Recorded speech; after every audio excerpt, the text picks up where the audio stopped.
আসসালামু আলাইকুম, welcome back to my channel. আজকে রেসিপি হচ্ছে আমড়ার আচার। প্রচুর পরিমাণে বাজারে আমড়া পাওয়া যাচ্ছে, তো আপনারা চাইলে এরকম আমড়া কিনে সংরক্ষণ করতে পারেন এবং আচার বানিয়েও খেতে পারেন। তো আমি আজকে আমড়ার আচার বানাবো, টক ঝাল মিষ্টি আমড়ার আচার। আশা করি আজকের ভিডিওটা আপনাদের কাছে ভালো লাগবে। ভালো লাগলে আমার চ্যানেলটা অবশ্যই সাবস্ক্রাইব করে পাশে থাকবেন। তো দেখতে পাচ্ছেন এখানে কিছু পাকা কাঁচা আমড়া আমি নিয়েছি। তো আমড়াগুলা আমি ধুয়ে ছিলে নিয়েছি পরিষ্কার করে। এখন আমি চুলায় একটু আমড়াগুলা 5 মিনিট একটু সিদ্ধ করে নেব। তো দেখতে পাচ্ছেন চুলায় বসিয়ে দিয়েছি 5 মিনিটের জন্য, এবং আমি এখানে পানি দিয়ে দিচ্ছি আমড়া বরাবর। তো পানিগুলো দিয়ে আমি আমড়াগুলো আজকে সিদ্ধ করে নেব। দিয়েছি পরিণত লবণ, যাতে আমড়াগুলোতে লবণগুলো প্রবেশ করে।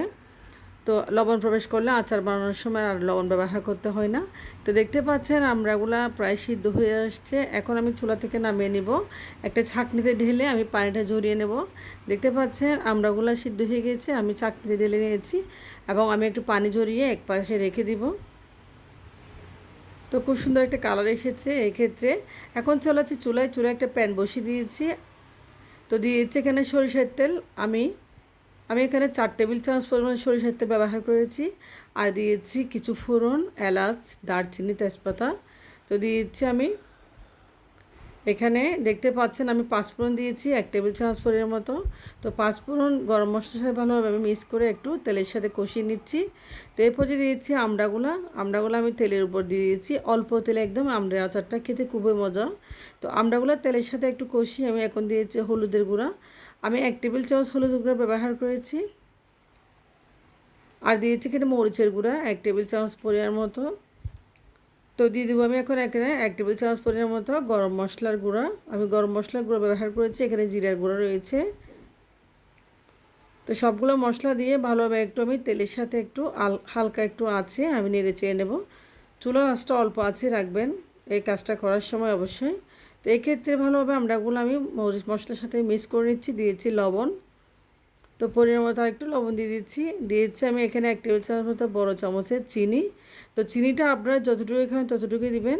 যেহেতু টক ঝাল মিষ্টির আচার, সেহেতু আমি চিনিটা একটু অল্প কমিয়ে দিয়েছি। তো আচারটা মিষ্টিও হবে, টকও হবে, ঝালও হবে। দেখতে পাচ্ছেন এক্ষেত্রে আচারটা ভালোভাবে আমি কষিয়ে নিচ্ছি এ পর্যায়ে একটু চিনি দিয়ে। তো চিনির থেকে যে একটা পানি বেরোচ্ছে দেখতে পাচ্ছেন, অবশিষ্ট চিনি থেকে অবশ্যই একটা পানি বের হয়। সেই পানিতে আমড়াটা আরেকটু ভালো আমি সিদ্ধ করে নেব। তো আমি এখানে কোনো পানি ব্যবহার করব না এই আমড়া আচারে।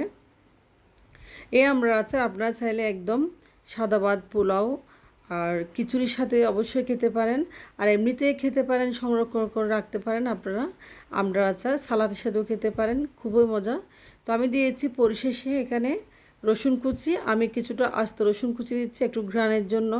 তো রসুন কুচি এভাবে দিলে আমড়ার আচারে খেতে অসাধারণ লাগে, একটা ভালো ঘ্রাণও পাওয়া যায়, কাঁচা রসুনের ঘ্রাণ। এরপর যে আমি 5 মিনিট দমে রাখবো আমড়ার আচারটা। দেখতে পাচ্ছেন ঢাকনা দিয়ে 5 মিনিট পরে আবার চলে আসছি। তো 5 মিনিট পরে আমড়ার আচারের কী অবস্থা দেখেন। আমড়াগুলো উপর থেকে খুব মসৃণ হয়ে গেছে মাশাল্লাহ, আর অল্প সিদ্ধ হয়ে গেছে, আর মশলাগুলো আমড়ার সাথে গায়ে গায়ে লেগে গেছে, দেখতে পাচ্ছেন আপনারা। তো একটা ভালো ঘ্রাণ আসছে আচারের। তো আমি দিয়েছি এখন চিলি ফ্লেক্স, যেহেতু একটু ঝালও করব।